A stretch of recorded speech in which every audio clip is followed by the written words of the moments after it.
Bonjour, Malek Chebel, anthropologue des religions, philosophe. Vous publiez L'islam de chair et de sang sur l'amour, le sexe et la viande. C'est publié chez Librio dans la rubrique Idées. C'est un petit livre comme ça où vous poursuivez le travail depuis des années que vous avez entamé sur le rapport avec la sexualité, l'amour, le sentiment à travers la religion et en particulier l'islam. Qu'est-ce que vous avez voulu dire dans ce petit livre que l'on ne savait pas ou que l'on croyait savoir ? Bien, vous faites remarquer que c'est un petit livre, que je suis capable d'en faire aussi, parce que je ne fais pas que des pavés. Eh bien, ça tient à une idée, c'est que j'essaie de démontrer que l'islam est capable d'assumer une philosophie du désir et de l'amour et de la tendresse, voire même une philosophie de l'humain, que l'islam devienne une religion des hommes et pas seulement une religion de Dieu, inaccessible, lointain, mais une religion de tous les jours. C'est-à-dire une religion... C'est-à-dire ce qu'elle n'est pas, vous croyez, aujourd'hui ? Si, elle l'est fondamentalement, mais je restaure, si vous voulez, le sens originel et authentique de l'islam, en disant que l'islam parle à tout un chacun et à l'universel. Il parle à tout un chacun quotidiennement, individuellement, mais également à l'universel sur le temps et sur l'espace. Vous aviez écrit une encyclopédie de l'amour en islam dans les années 90. Aujourd'hui, vous poursuivez ce travail. Vous n'avez pas l'impression d'être un peu seul ou d'affirmer, comme vous le dites, un islam de l'humain, alors que l'on parle plutôt de l'islam politique ? Seul, non. Je pense que la planète musulmane est justement très riche de sa diversité, de ses personnalités, de ses individualités qui sont extraordinaires. Du Maroc jusqu'à l'Indonésie, il y a énormément de gens qui pensent comme moi. Et je pense même vraiment que la majorité des musulmans sont d'accord avec les thèses optimistes de modération, de tolérance, de respect que je préconise. Cependant, je suis d'accord avec vous, les gens n'osent pas le dire. Parce qu'il y a un diktat, si vous voulez, qui vient d'où, de la parole close, de la parole hermétique, de la parole une violence, une peur ? Une violence symbolique de tous ceux qui croient détenir la vérité absolue. C'est dangereux quand quelqu'un détient une vérité absolue, alors que la vérité est toujours relative.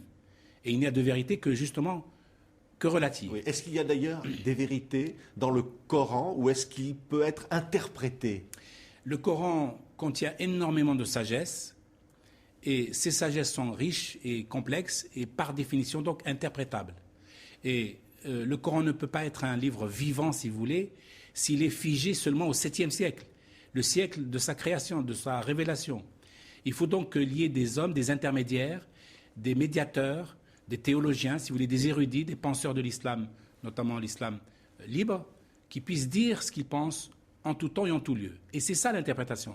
C'est de pouvoir comprendre les mêmes versets du Coran, je les traduis, donc comme vous savez, donc je sais très bien que la richesse qu'il contient, les mêmes versets peuvent être interprétés différemment par Ibn Taymiyyah au Moyen-Âge et par exemple, Al-Afghani, au XIXe siècle, oui, et par Malik Ben Nabi au XXe siècle. Alors, Malek Chebel, l'islam de chair et de sang sur l'amour, le sexe et la viande, vous n'hésitez pas à parler du sexe. Est-ce qu'il y a une véritable liberté sexuelle dans l'islam ? Oui, fort heureusement, oui. Justement, c'est ça. L'islam me permet de dire ça. Tout ce que j'ai dit dans ce livre, et si vous voulez, est hanté, il est ancré dans la tradition de l'islam et dans le hadith, dans le verset coranique.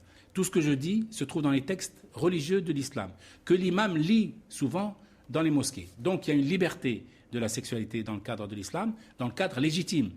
Je ne prêche pas évidemment aucune dérive sexuelle particulière. Je dis dans le cadre légitime, si on comprend bien le Coran, si on comprend bien la tradition, le comportement du prophète, qui a été exemplaire. Si on l'applique aujourd'hui, eh bien, on a une liberté sexuelle dans le couple. Il y a plus de 23 versets du Coran qui parlent de la goutte de sperme, oui, ce qui est assez unique dans les religions, oui, c'est-à-dire qu'on parle de cela dans le Coran. Dans le Coran, de sperme, du sang, on parle des règles féminines, on parle de rythme, si vous voulez, de la copulation. De la jouissance. De la jouissance, du désir, parce que le Coran est un texte, si vous voulez, plein et entier. Et sur ces versets-là, il est naturaliste. C'est-à-dire qu'il respecte le fonctionnement de la nature, le fonctionnement du corps humain. Oui, il admet la gourmandise sexuelle. Et tout à fait. Vous voyez, je suis capable d'aller jusqu'à la métaphore pour pouvoir parler de la complexité, si vous voulez, coranique. La gourmandise sexuelle, c'est précisément cette liberté que le couple a, l'un par rapport à l'autre, dans le cadre évidemment légitime, de pouvoir se manger littéralement amoureusement. Et donc c'est une magnifique déclaration d'amour. Et la place de la femme Là, c'est une grande question. C'est une grande question. Je la traite aussi d'ailleurs en profondeur dans ce livre parce que j'ai considéré qu'il était temps maintenant de dire clairement les choses sur l'excision, sur la profanation qu'on fait du corps de la femme, etc. La prostitution, toute forme de prostitution dite plus ou moins sacrée, zawaj al-muta'a et tout ça. Je dis non. Il faut que la femme, en effet, s'empare du sujet féminin au sein de l'islam pour pouvoir le pousser et le libérer des entraves réactionnaires et fondamentalistes. C'est à la femme elle-même de faire son adjournamento et de mener ce combat. Et qu'en est-il, Malek Shebel, de la polygamie, de la lapidation? Normalement, c'est interdit. Du port du voile? C'est dans le Coran, mais c'est le 7e siècle. Et donc la nouvelle interprétation des textes que je préconise, avec d'autres, dit que la polygamie n'est plus de notre temps, dans la mesure où elle n'est pas équitable qu'on n'est pas équitable dans le cadre du couple. La lapidation, on lapide Satan dans le Coran, on lapide pas l'être humain. Tous les archaïsmes liés à la société bédouine de l'époque, il faut les abolir, tous les archaïsmes. Oui, l'alimentation, la pureté alimentaire, c'est un grand sujet. La pureté et l'impureté, en effet, c'est un sujet extrêmement important dans le cadre de l'islam. Et beaucoup de gens jouissent à l'idée d'empêcher les autres de manger ce qu'ils veulent et de mettre ce qu'ils veulent. Ils jouissent de cela. Je dis non, il faut mettre tout sur la table, discutons de tous ces problèmes-là et de ne pas imposer. De discuter, en effet, le texte coranique est très clair, évidemment. On interdit le porc, on interdit la viande non immolée au nom d'Allah, etc. Ça, ok, moi je suis tout à fait d'accord, c'est dans le texte, il n'y a pas à discuter. Cependant, il y a parfois des débordements sur des règles de principes fondateurs qui sont inacceptables aujourd'hui. Aujourd'hui, on parle beaucoup de l'islam, parfois se sentant stigmatisé. Les musulmans se sentent stigmatisés. On a vu le film, les manifestations que ça a suscité. Cette incompréhension aujourd'hui, qu'est-ce qu'on peut répondre face à ce sentiment des religions ou de la religion musulmane d'être incomprise?